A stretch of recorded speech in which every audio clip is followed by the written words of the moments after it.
Rashidul, we'll wait for a minute or two before we begin. Is that okay with you?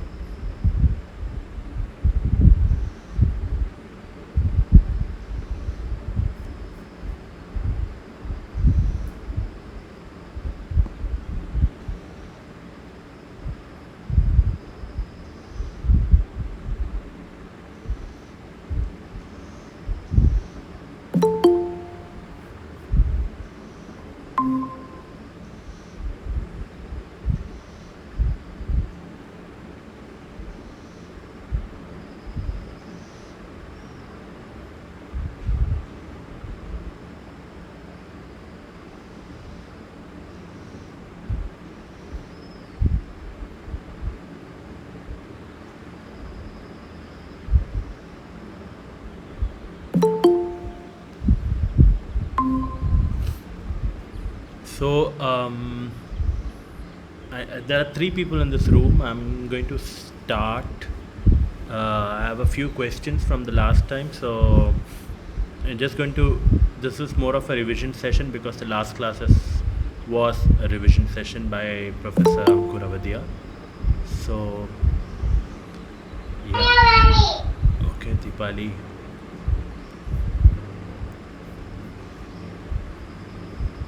Cool. If someone can message yes or no, should I start? Is that okay with you?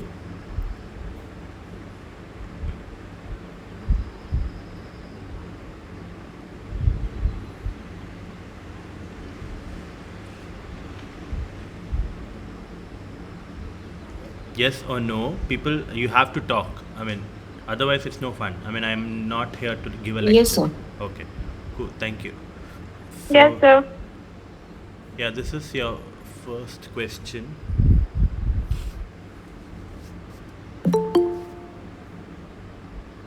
This is like a revision session, so questions might be old. So, yeah.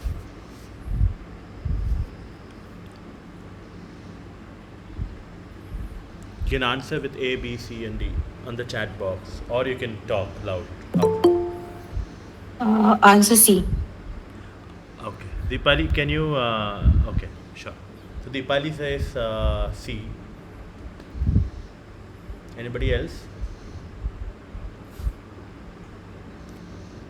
I mean, people who have come a little later, this is more of a revision session, so we are just going through some of the old questions that I have collated again. And yeah, so this is the first question, and you can give an answer.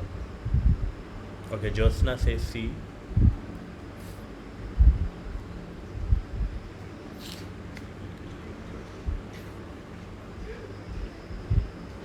Rashid also says C.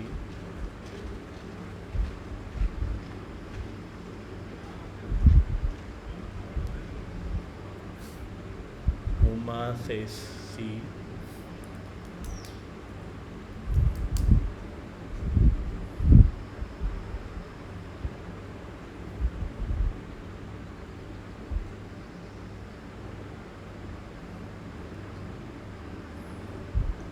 Okay, anybody else wants to try?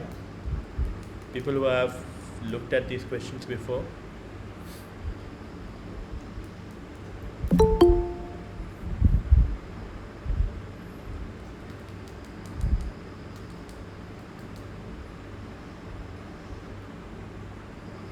Bharat, you can still answer the question that is on the screen for you.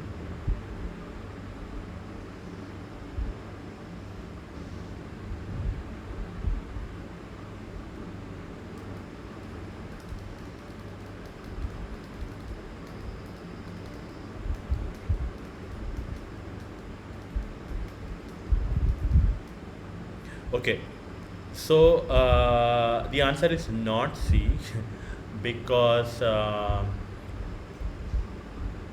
okay, so ecology is the study of yeah, Bharat is right. It's B actually, because the term interaction is missing from A, and it's an important term. You have to be careful when you're defining these things. So ecology is the study of interactions between organisms and their environment. Just the study of organisms and the environment is not the full definition of ecology. It also is a study of interactions that determine the distribution and abundance of the organisms. So, since interaction, the term is missing from option A, it's not both A and B, it's B. So the answer is B. All right. Is everyone clear about this? Yes, sir. Okay. Cool. I'll move on to the next question.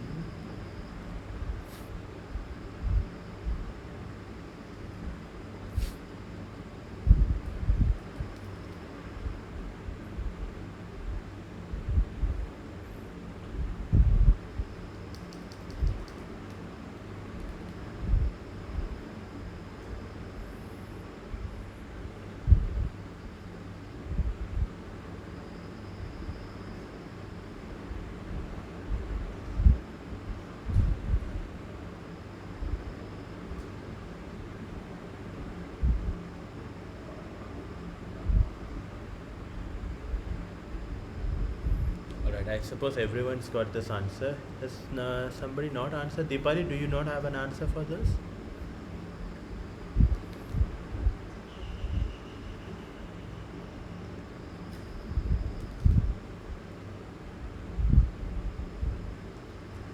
Cool. So, how can one study ecology?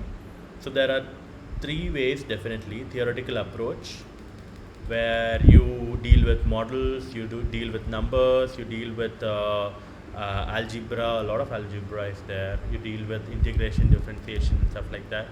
Then there's a laboratory approach where you have chemicals, you have genes, stuff like that, that you study in a lab. Then you have a field approach where you have observation of the animal, you have experiments on the field, you do a lot of stuff with on the field to study animals. So ecology can be studied in all these three ways. Theoretical approach is basically you don't have to go to the field or the lab. It's more of a desk job. You are either working on computers most of the time. Laboratory approach is basically you don't have to go to the field at all, or you don't have to deal with the theory of this thing. Ecology, you are mostly limited with your lab instruments. Field approach again. So most of the ecology is actually a combination of all these three above. All right. So the answer is D, and most of you are right. Cool. I'll move on to the next question. Yeah.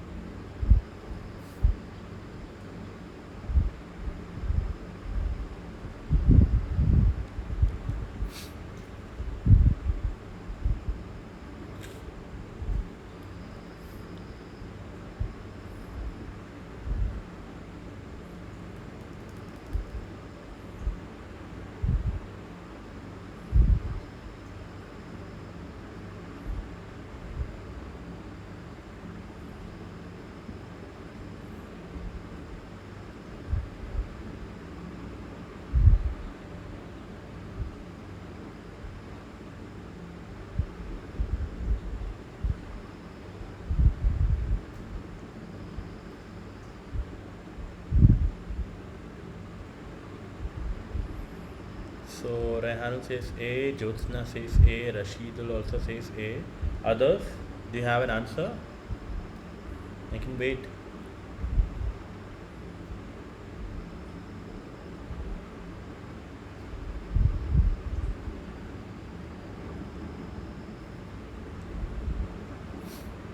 Dipali says A.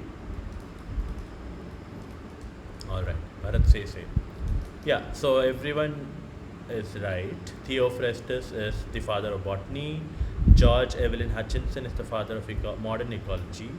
Linnaeus is the father of modern taxonomy, and Elton is the father of animal ecology. So A is right. I shall move ahead.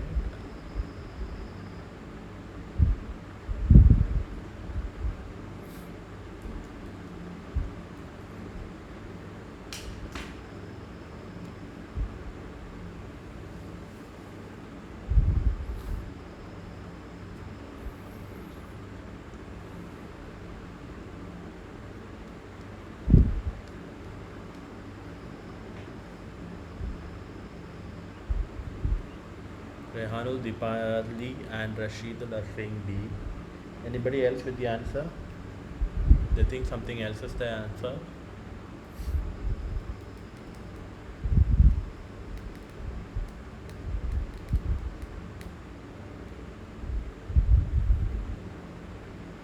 Um, who hasn't answered?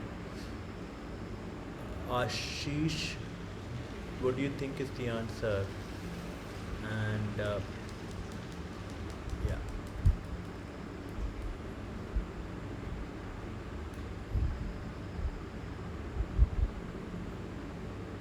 Okay, so the kinds of natural selection, K selection and R selection are not exactly kinds of natural selection. They are mostly how the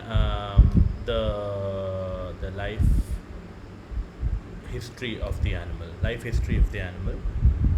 Physical. So the last two options are basically they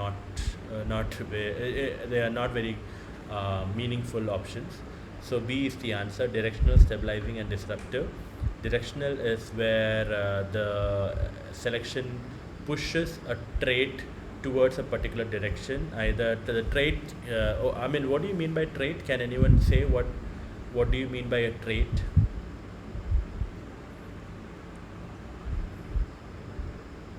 Like, what is it? A character. So character of an animal or a behavior of an animal. So trait could be the uh, beak length, height, the height of an animal, or the wing length of a bird, or something of that sort. So that is a trait. So directional selection is basically it's pushing. The natural selection is pushing that trait to a particular direction. So beak length could actually become shorter, smaller, or become longer. The animal's length, like a giraffe's neck, could become taller, longer, basically. So that's the directional this thing. Stabilizing.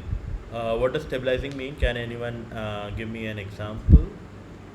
I mean, it doesn't have to be a real life example. Just to explain what the stabilizing selection would mean.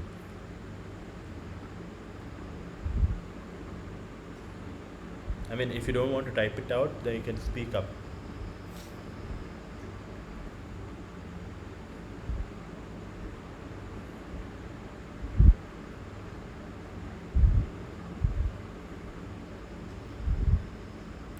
Or give me an example, or give me some explanation about disruptive selection.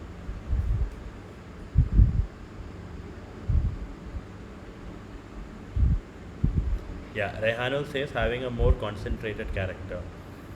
So basic, yeah, I mean, yeah, you're more or less right, Rehanul. And disruptive, what would that mean? I'll come back to more explanation after you give me an answer of disruptive. Okay, Rehanul, you have to stop giving answers like that. Others, you want to try? I mean, I appreciate, Rehanul, that you are very interactive, but sometimes let the others get a chance if they want to participate. That is. No, it's no need to be sorry. I mean, I expect you to answer, but just that, yeah. Rashid, Ashish, Dipali, Jyotsna, and Bharat. What do you think, is Rehanul right or wrong?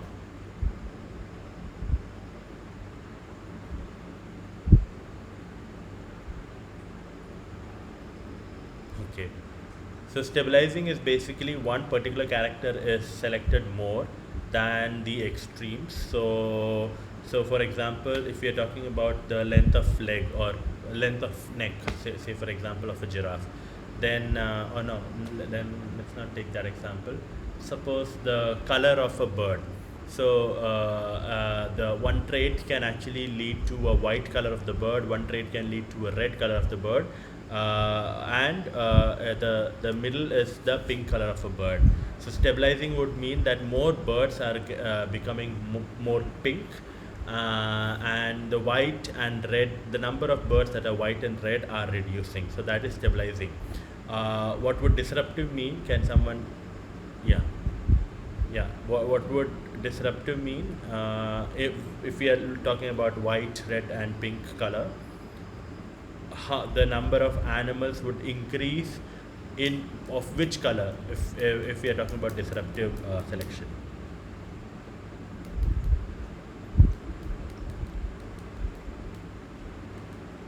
So if white is one extreme, red is one extreme, and pink is the middle, if there's disruptive selection happening, then what color would be more in number?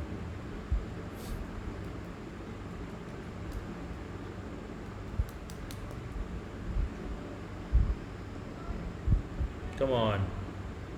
There are only three options. You can guess at least one. White, red, or pink? No, Deepali. That was stabilizing, right? Bharat says red. Okay, half the answer is right. Does anybody else wants to give an answer?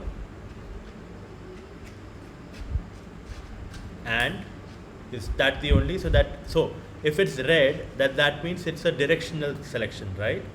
So your curve is like that. Your red is in the center. Your white is over here. Your pink is over here. Your pink is in the center. Your white is over here. Your red is over here. So if the number of animals are shifting towards red, then that is more stabilizing selection. If the number of animals are shifting more towards pink, that is stabilizing selection. But if pink is reducing and more animals are coming on white and red, that is a disruptive selection. So both red and white will increase in number and pink will reduce. Is everyone clear about this?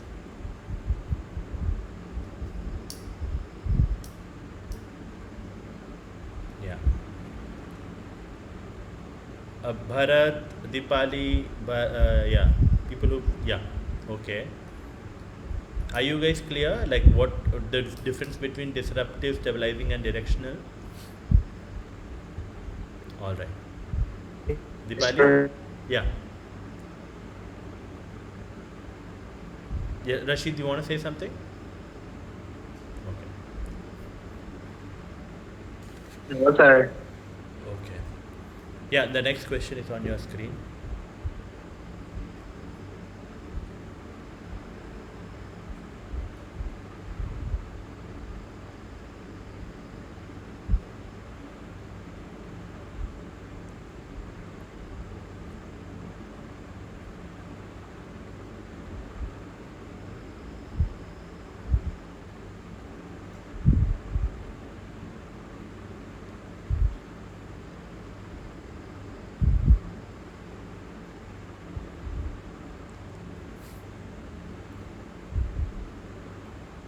Okay, Ashish is asking difference between the first two. Okay, we'll come to this question. Okay, so you have you have number of animals having all the three colors. Some animals are pink, some animals are red, and some animals are white. Okay, so okay, so some animals are pink, some animals are red, and some animals are white. The number of animals in pink are usually high, so that is like a curve that we have. So over in the y-axis you have the number of animals, and the x-axis is the gradient from white at the at zero level, and it goes to pink, and then the extreme is red. So there are two extremes over here, white and red, and the center is the pink. Pink, the number of animals is much higher than the number of animals in red and white. Is everyone clear about this situation first?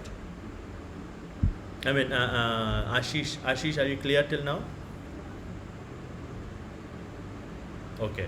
So now, what happens in directional is the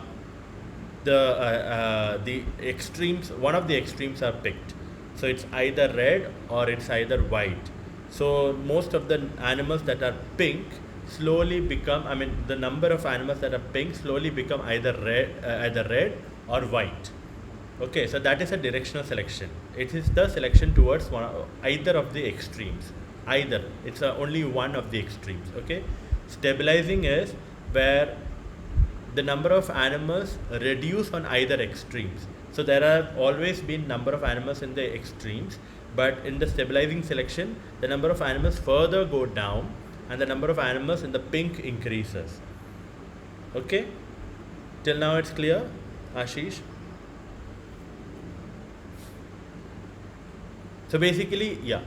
So basically, directional is the extremes are chosen, and stabilizing is the middle part. The middle part is chosen much higher. I mean, it becomes more extreme in that selection. Okay, and disruptive is where the middle part is not at all selected. It's the extreme that is selected. All right. Okay. Okay, so most of you have answered B. Rashid and Jyotsana have answered B. Raihanul also answered B, I think. Yeah. So people are clear about this. Pyramid of energy is can only be upright. Why is that? Can anyone tell me?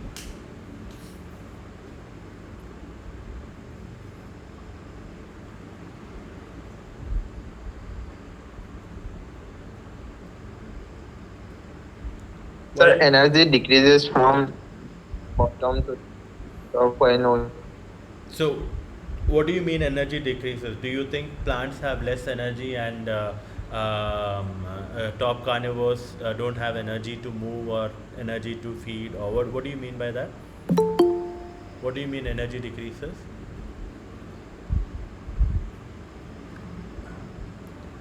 Rashid, you were the one who answered. Can you tell me? It's okay.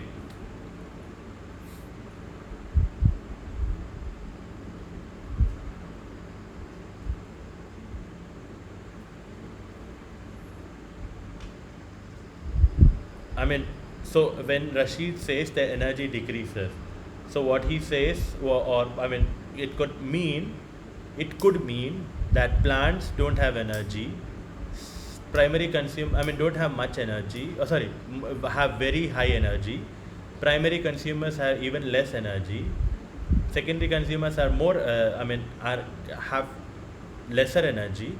By the time it comes to tertiary and whatever penitentiary or something, it further reduces the energy of the animal. So the animal is weak by the end of the trophic.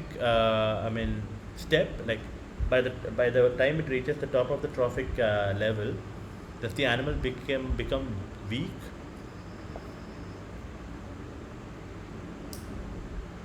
What do you mean by that? Samrit, the exam format is mostly multiple choice question. There are no descriptive answers. Mostly, actually, all of it is multiple choice question.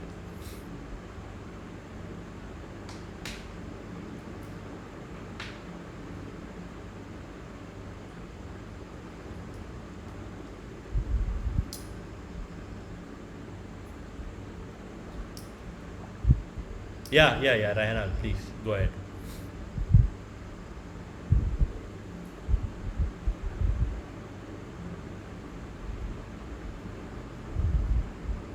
Yeah. Okay, so Raihanul says 10% rule, amount of energy transfer decreases for each trophic level. So is this for all the animals together or is it for like individual? Okay, so basically what he means is uh, plants are ample in number on the earth system, right? So once an animal eats plants, the amount of energy that the animal receives from the plant, that is used by the body for whatever purposes, like digesting food or moving or mating or all these purposes, the energy that the animal can actually use from the plants, suppose that is 100 units or whatever units. So 100 units of energy it's eating from the plants, but the animal can only use theoretically 90 units of that, because 10% is lost because of the heat, body heat or respiration heat or whatever. It's just lost in the atmosphere, and atmosphere or water or wherever the animal lives, and you cannot utilize that energy. So that is lost. So it doesn't decrease. I mean, it's basically lost forever. Okay, so then if you go to the next trophic level, so suppose we are talking about grass, then comes the grasshopper. So grasshopper eats a lot of grass, so it takes in a lot of energy from the grass, energy in the form of food, carbohydrates in the grass. Okay, so that carbohydrate is say 100 units of energy. Only 90 units of energy can be utilized by the grasshoppers for moving, mating, digestion of food, etc., etc., etc. And the 10% is lost as heat. Now, something that eats grasshopper, say a mouse. So when mouse eats a lot of, mouse would eat a lot of grasshoppers. Say it eats the all of the grasshoppers, so it receives 90% of the 90 units of that energy. Okay, so that would mean with the 10% rule, that would mean that only 10% or only 90% of that much uh, that unit of energy can be used by the mice or by the mouse for its purpose of breeding, or purpose of moving around, or purpose of digestion, etc., etc. So what is 10% or what is 90% of 90 units? How much would that be?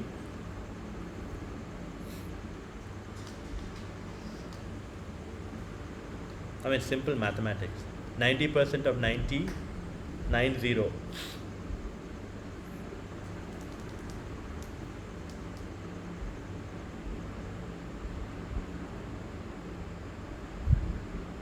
Anyone? Raihanu, do you want to answer?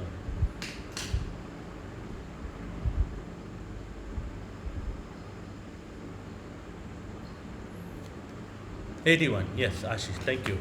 I thought people didn't know simple mathematics.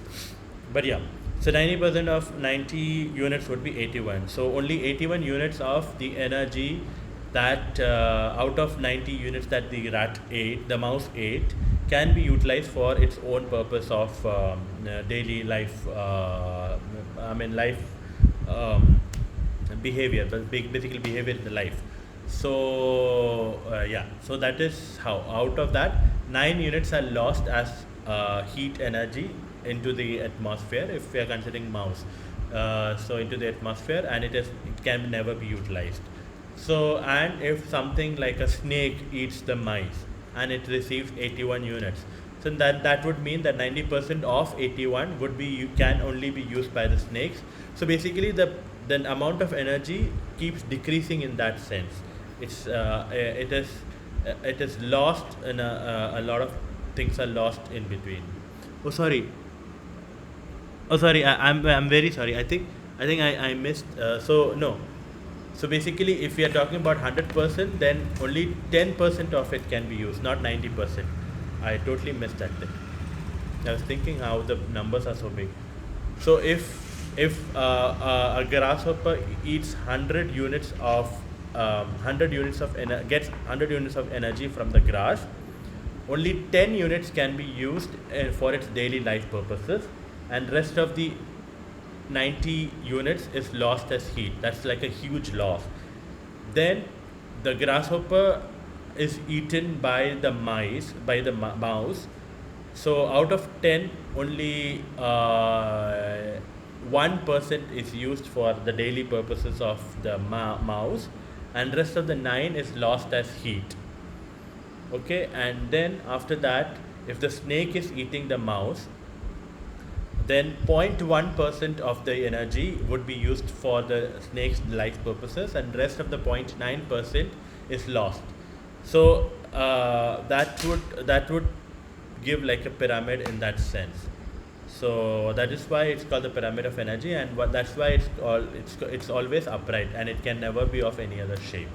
Is everyone clear with that? I'm sorry about this 81-90. I mean, in my head it was like 90% would be used. So but it was a 10% rule.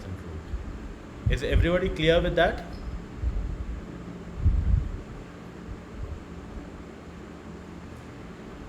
Okay. Cool.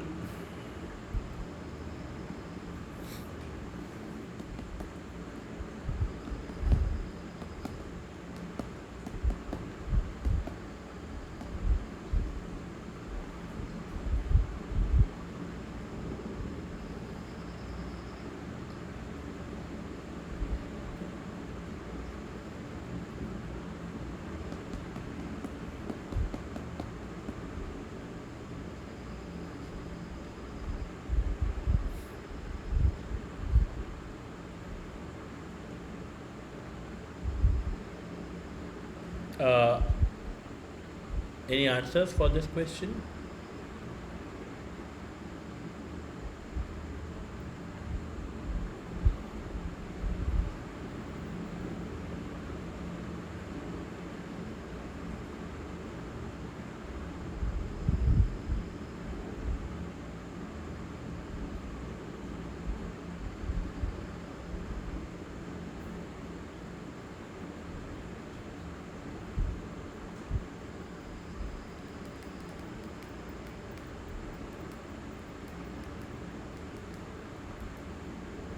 Very mixed answer. Rehanu says B.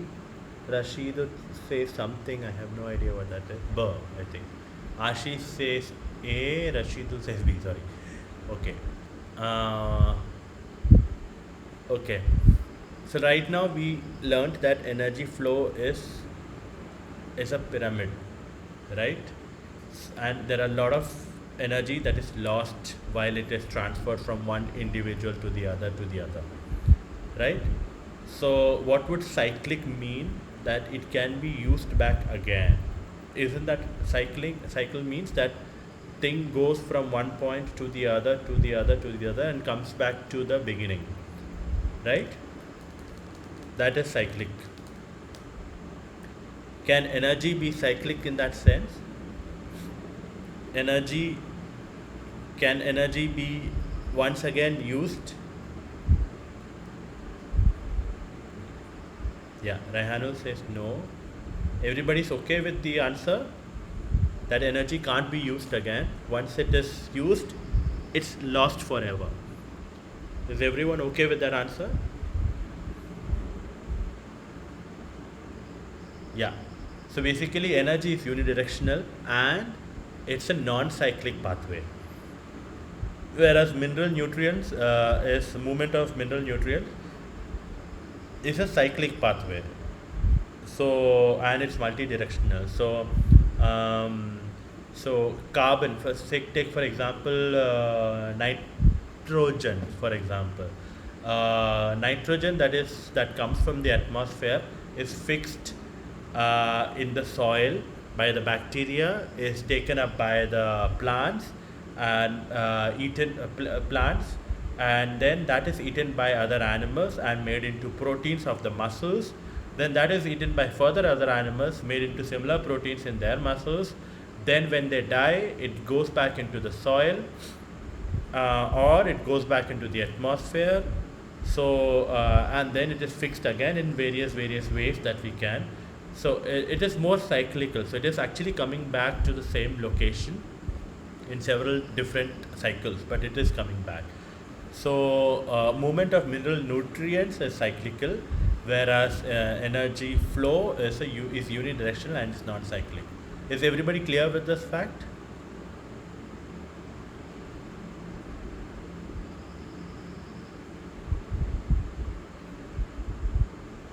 Yeah?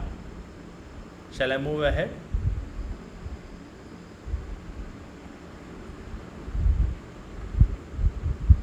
Is everybody clear? Yes, sir. Okay.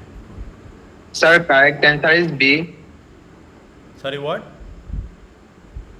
Sir, correct answer is B. Yeah, correct answer is B. Energy is non-cyclic Okay, and sir. movement of mineral nutrients is cyclic. Okay. Yeah.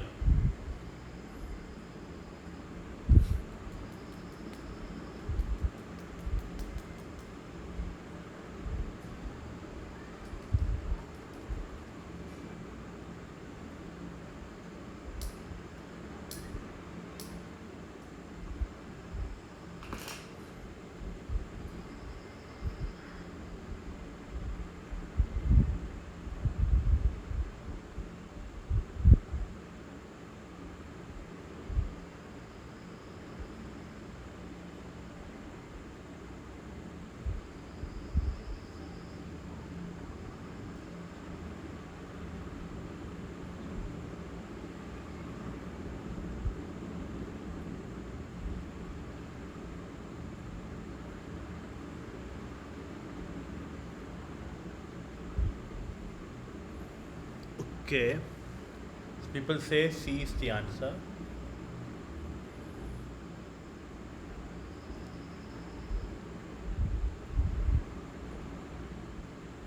why do you think C is the answer over here? Can people give me like an explanation?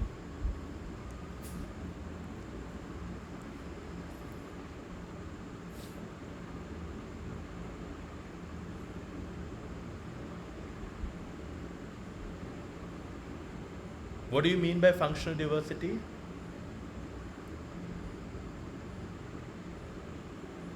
Like, do people know what species diversity is?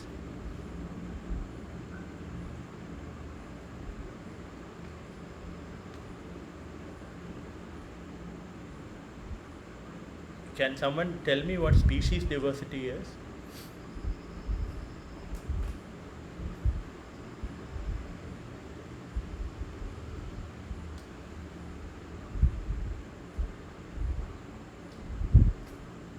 People, species diversity, what does the name suggest?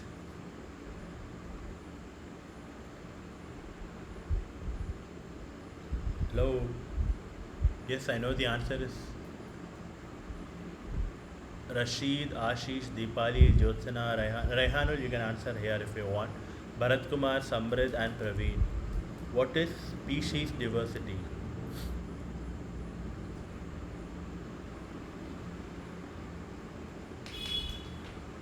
Come on, species diversity is the basic of ecology. If you know the answer is number of different species present. Yeah, number of different species present in an ecosystem. And what's the functional diversity then?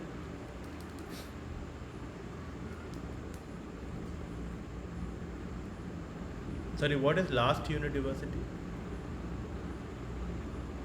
I didn't get it. Ashish, what do you want to say? Last unit? Okay, species. Okay. What is functional diversity?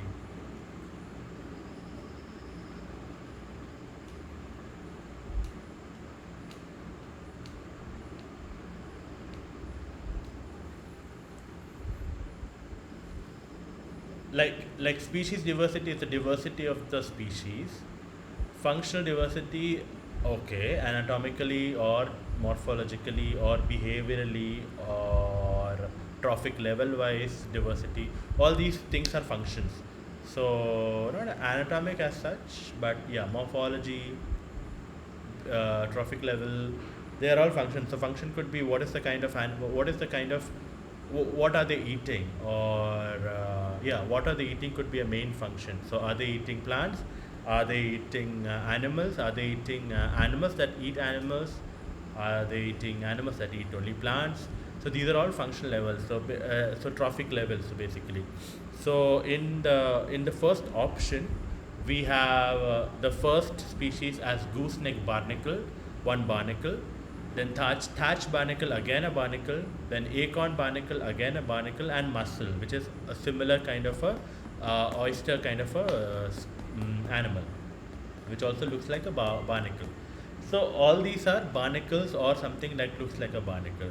In the second, we have a mussel, we have a sea star, which is not a barnacle or an oyster or a scallop.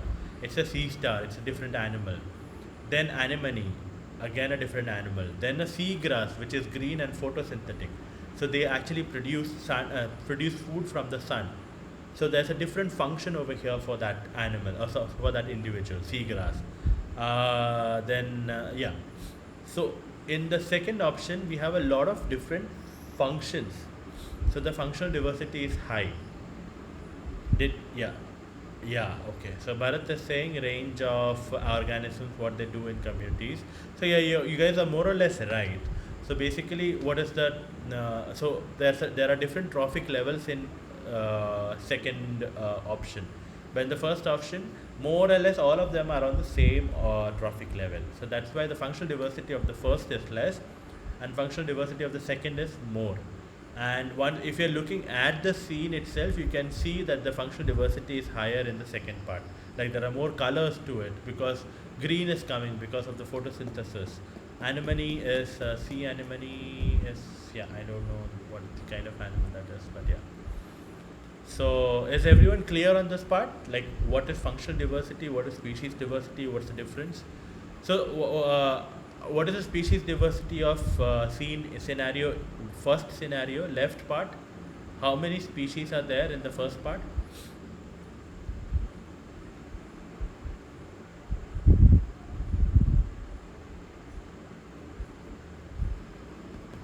4. So, what is the species diversity over here then? Species richness? 4. And how many, what is the species richness of the second panel? I think again it's 4.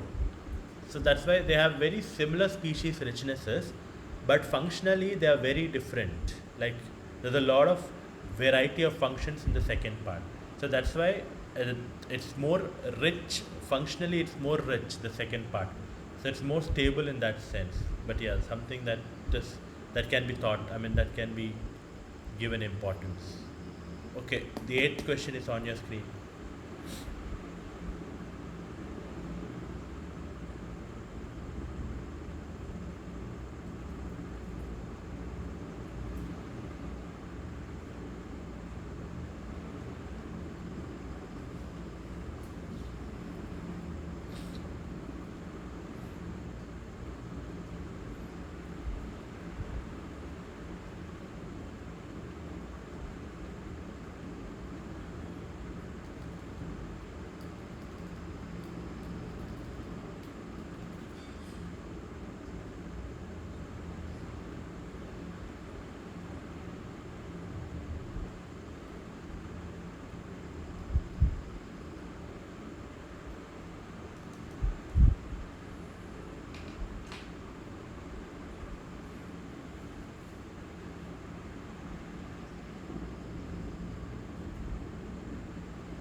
The Raihanul says urban. Okay, so Raihanul, can you explain how was the rank abundance curve calculated?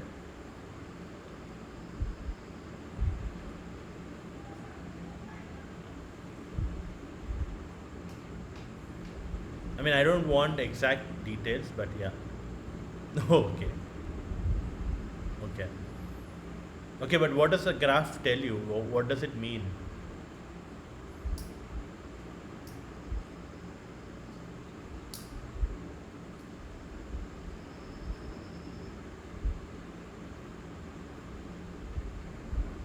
Number of species increase.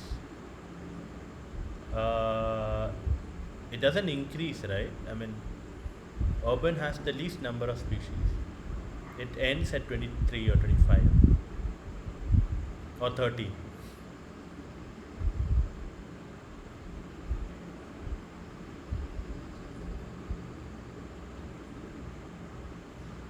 X-axis. Okay. But is that what we are looking at?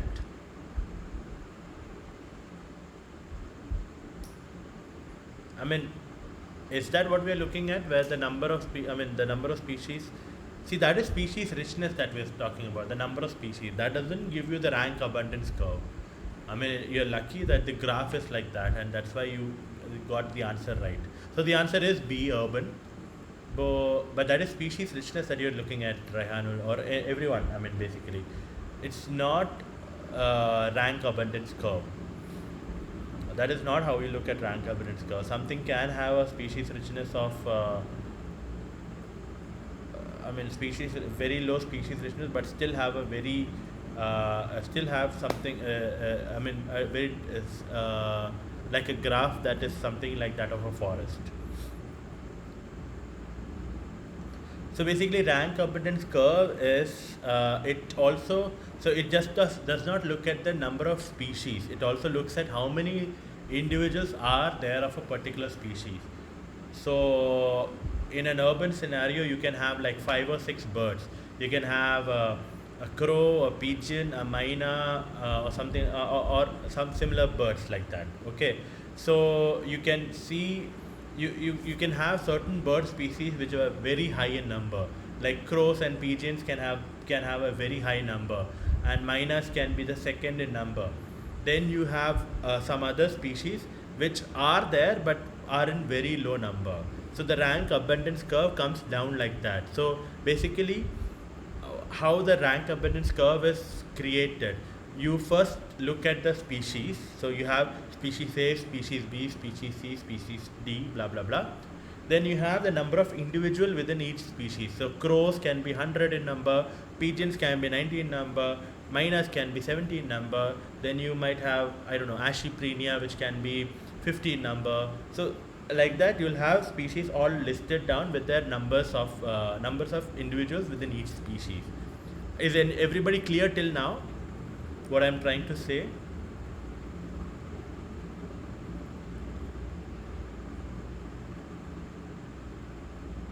Yes or no, people?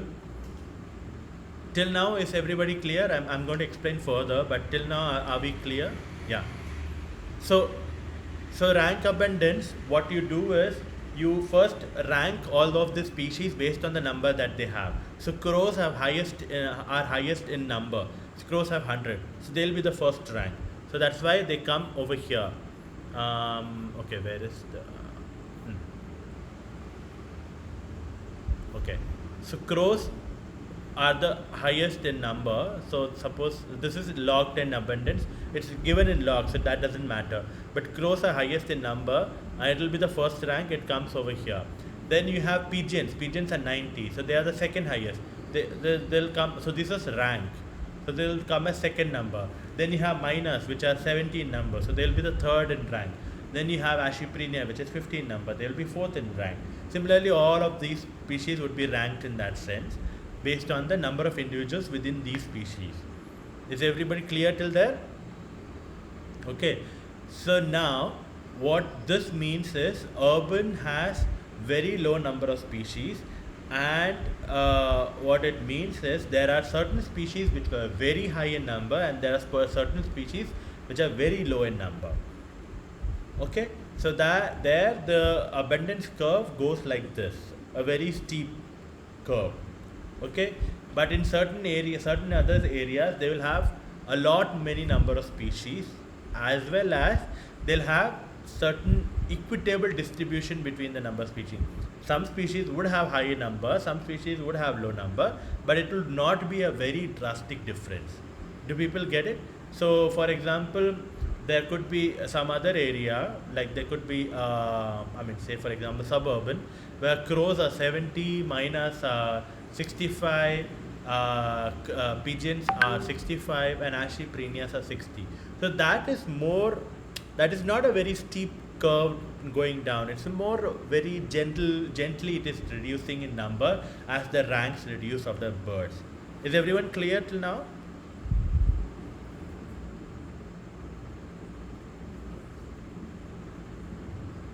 Are people clear?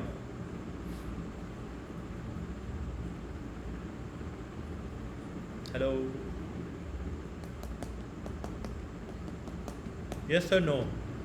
If they are not clear, then what did they not understand? What parts did they not understand?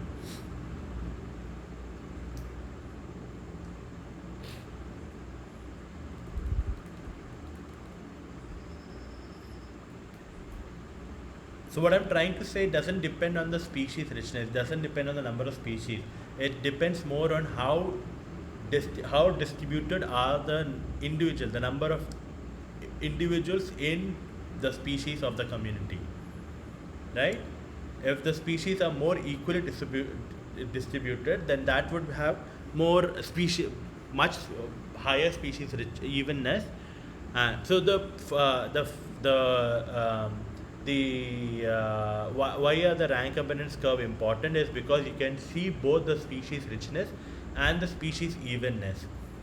We have learned species evenness. Evenness is how evenly distributed is the community. So there could be like 5 species in a community, and all of the 5 species would have 5 individuals. So that makes up to 25 individual animals in that community. So 5, 5, 5, 5. So that would be mean like a very flat line, which is not really possible in nature. but there could be another community which has equal number of species and equal number of total animals, but it would have say 12, 7, 1, 1, so that is 19, 1, 2, 1, 1, or something like that, 3, 1, 1. So that would be like 25 individual of animals are there, but one species a very high number, then the second rank goes to 7, then 3, 1, 1. So you get the point, right? So over here the number of species is the same, number of individuals, total individuals are the same, but each species would have number of total different number of number of individuals, and that is making all the difference over here. I hope people are clear about this. So that is how rank abundance curve is calculated, and in this case the urban has the less number of species, as well as it has a very steep slope. It goes drastically down. So the highest is crow, and then bhup karke it comes down, with Ashiprenia having a very low number, and that's it. That's the end of the curve. But others like forest have a many number of species, like it has some 70 species, 78 species, and also very gradually coming down. So the number of individuals in each species is also reducing, but slowly, gradually reducing. I hope people are clear. We'll go to the next question.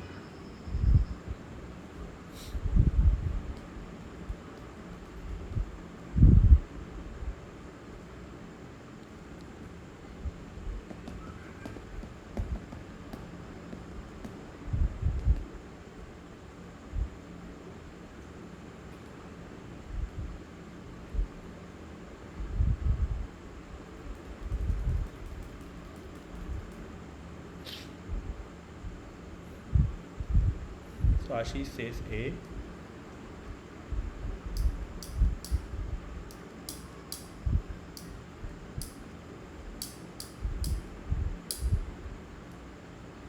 Rehanu says B.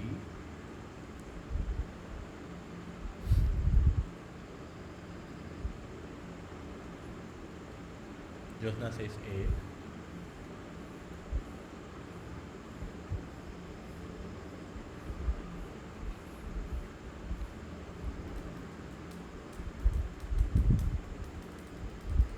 Praveen says A. Okay. So we have two kinds of species, climax species and pioneer species. So pioneer species are mostly the ruderal species, which are like they are like local weeds, like weeds that we have. They are very similar to that, and they'll be the first to grow in a very barren land. Whereas climax species are the species that are found in forest, where it has taken years and years, like centuries, for them to come up and grow nicely, and they support other climax species as well. So they are good competitors, climax species, but you know who are the good colonizers? Colonizers are the what do you call it? What do you mean by colonizers? Colonizers are the individuals that colonize a particular colonize. What do you mean? What do you mean by colonize? Like British came and colonized India. So what do you mean by that? I mean that's how I think the term came up. Yeah, capture the area. So capture the area is basically there was nobody else over here and they captured the area or something like that. That's so in terms of ecology, that's how it means. Like colonize are basically the first one to come and capture the area. Then come the rest of the people. So the pioneer species are usually good colonizers.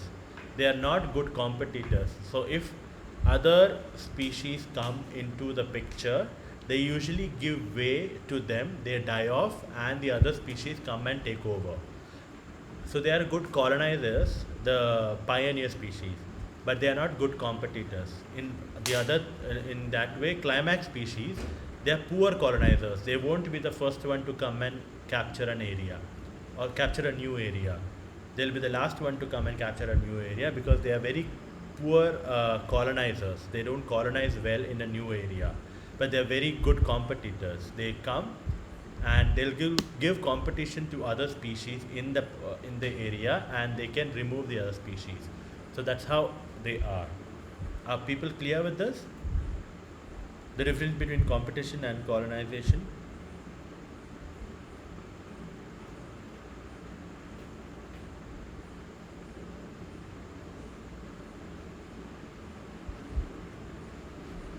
Yeah. Okay, so the answer is A.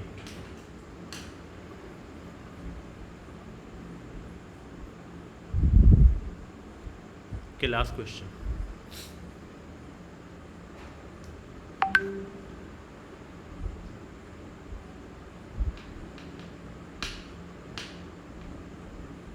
Rehanul says it's B, Samos here.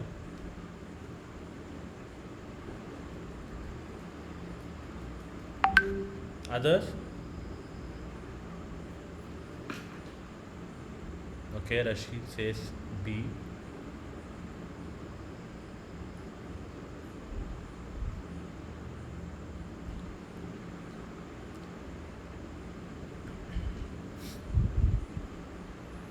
Jyotsna also says B. Bharat also says B. Praveen says D. Coastal sand. I'm not talking about the water. I'm talking about the sand over here, Praveen.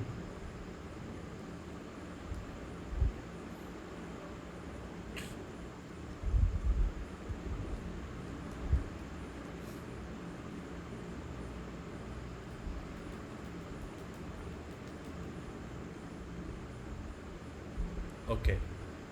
I think everyone's got the answer right. B. Praveen, the answer is B, Samos here.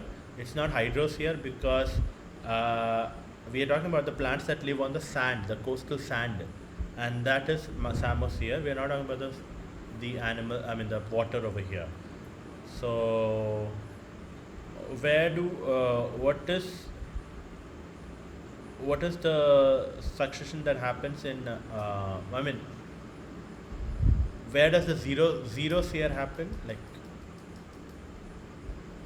the option A, zeros here.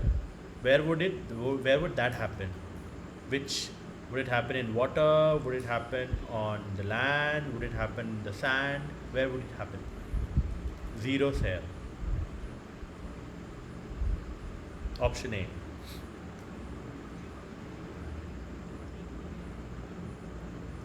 Okay, lithosphere. Where would that happen? Yeah, Ashish, it will happen on land, but where exactly on land?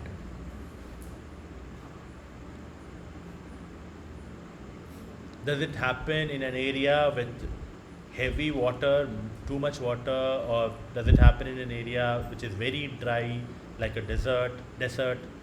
Where does it happen? Zero here. I'm talking about option A.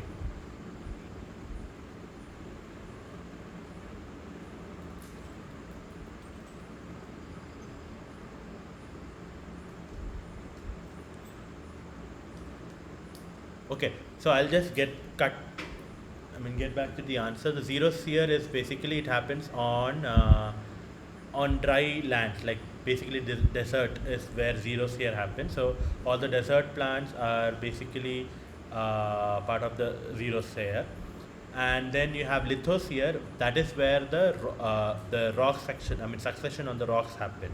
So lithosphere would include a lot of lichens and stuff like that. Then hydrosphere is where bare rocks, and hydrosphere is where which happens in the water. Most of the aquatic plants are part of the hydrosphere. Okay, cool.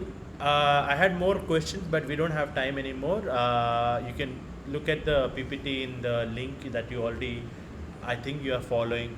So that is all for today. I think we can, say goodbye. This is the last class, so I'm glad that you guys came today. Yeah, and I could do this class. Thank you all. Thank you for being a part of this class. Thank you. Bye.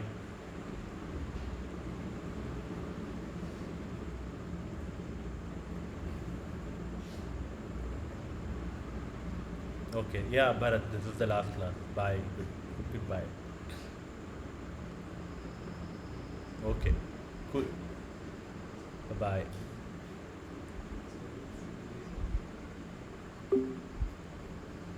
Bye bye.